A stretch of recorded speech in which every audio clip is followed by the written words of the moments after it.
Hello. Now we're going to continue our work in algebra, and today we are looking at quadratic and linear equations in context. And by in context, it just means they're going to give us a word problem. We have to translate it into maths, and then we're going to solve our equations. So we'll either get a picture or we'll get a sentence like we've got here, and we're going to have to translate that picture or that sentence into algebra and then solve. So let's translate this question here.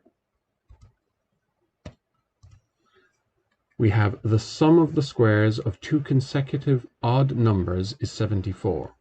Find the two numbers if they are natural numbers. So there's a bunch of words in here that we have to recognize. Sum means that we're going to be adding stuff.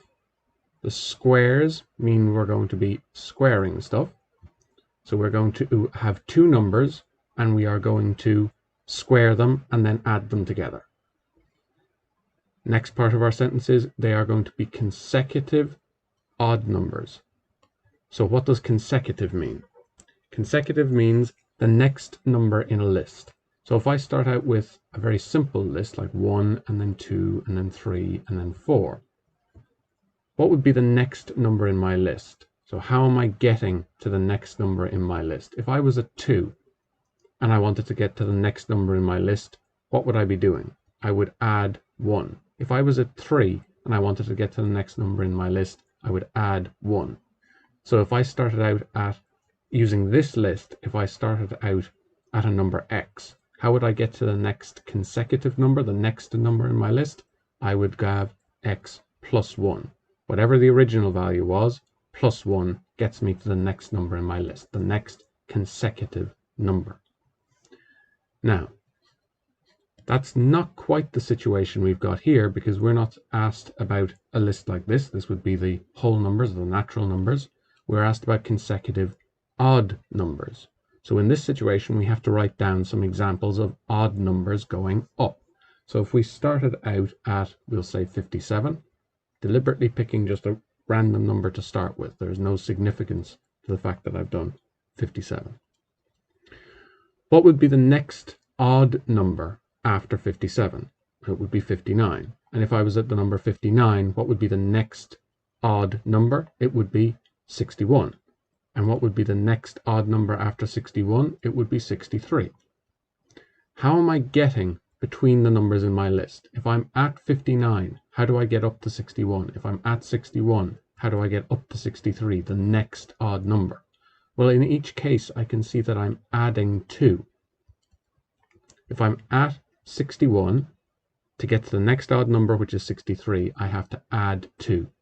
So if I'm at a particular odd number, the next odd number in a list is going to be x plus 2.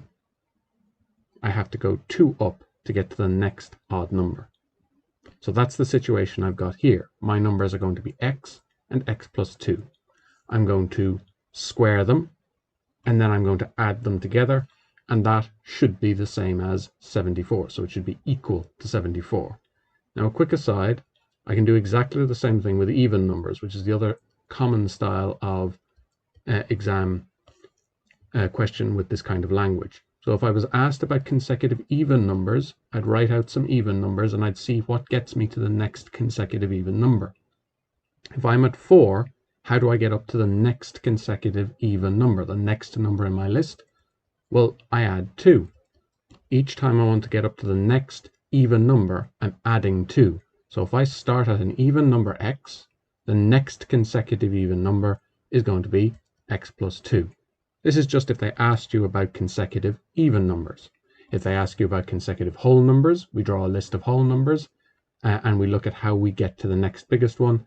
Odd numbers, we do exactly the same. Even numbers, we do exactly the same. So that's how we deal with consecutive numbers. They're the next numbers in our list. So this is the situation that we are looking at in this question here. We have our consecutive odd numbers, and we need to get the sum of the squares of these two numbers. So if I, and the last constraint, if I remember, find the two numbers if they are natural numbers. So that means that x, if we translate that, that means x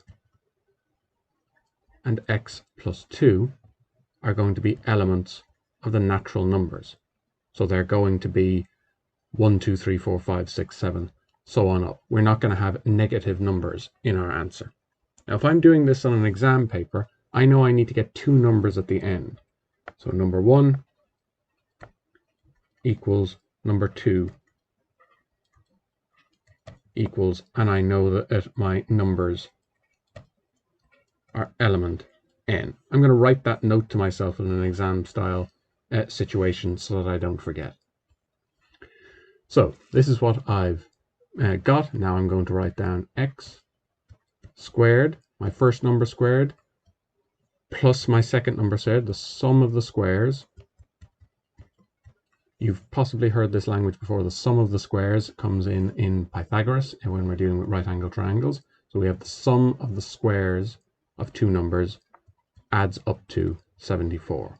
Now we've really done all of the hard work of the question, because this is just a quadratic. I see that instantly, and I know how to solve quadratics.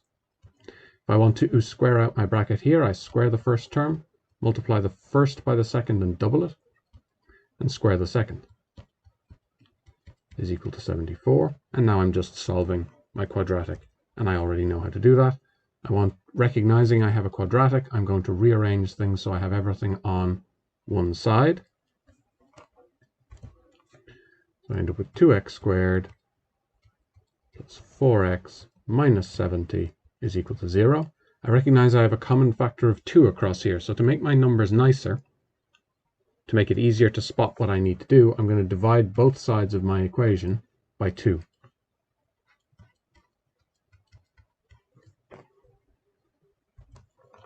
So I end up with x squared plus 2x minus 35 is equal to 0. Now I can factorize this.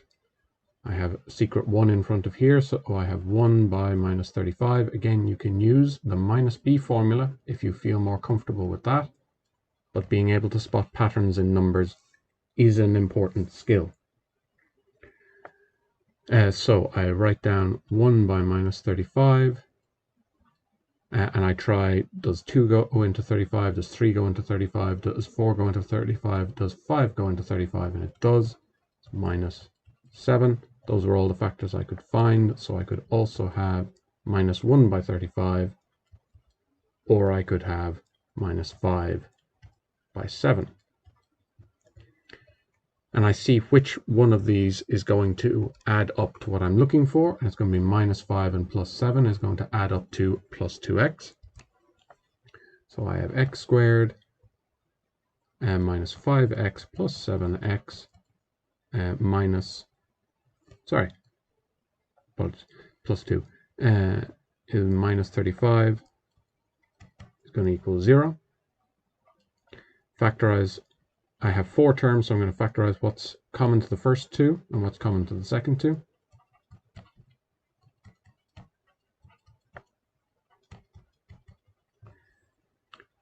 And I get x minus 5 on x plus 7 is equal to 0. I know that either of these could independently be equal to 0. And rearranging, I get x is equal to 5, or x is equal to minus 7. Now I run into a problem. What one of these results should I accept?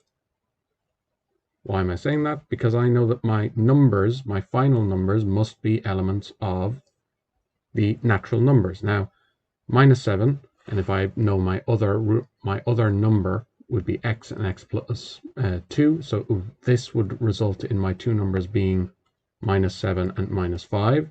These aren't elements of the natural numbers, so they aren't valid solutions. Hence the importance of writing down restrictions at the beginning of a question.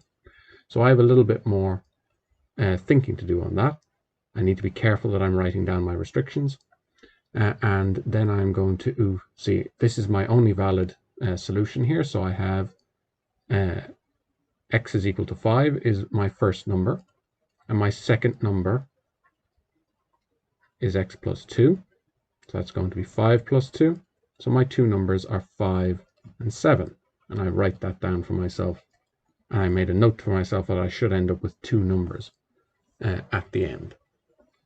So that is my First style of question, and we have lots of keywords in maths like sum and squares and consecutive and odd, and we have to be able to keep track of them. And if we're given a restriction like they must be natural numbers, it is really important that we write that down as a note to ourselves at the end, because time and again in the exams, this is the final block of marks, recognizing that this is not a valid situation because we're told in the question that there's a restriction that we have to respect.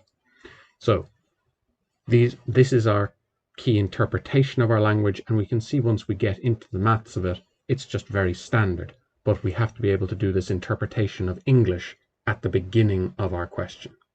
Another way that we could have been tipped off that one of our solutions wasn't going to work is I was told I was only going to find two numbers that worked here. But if I had taken -7 as a solution as well, I would have ended up with 5 and 7 and -7 and -5, so which would have been 4 numbers that met my criteria. So the fact that I was told I could only get 2 numbers in the question also tips me off about this restriction of them being natural numbers.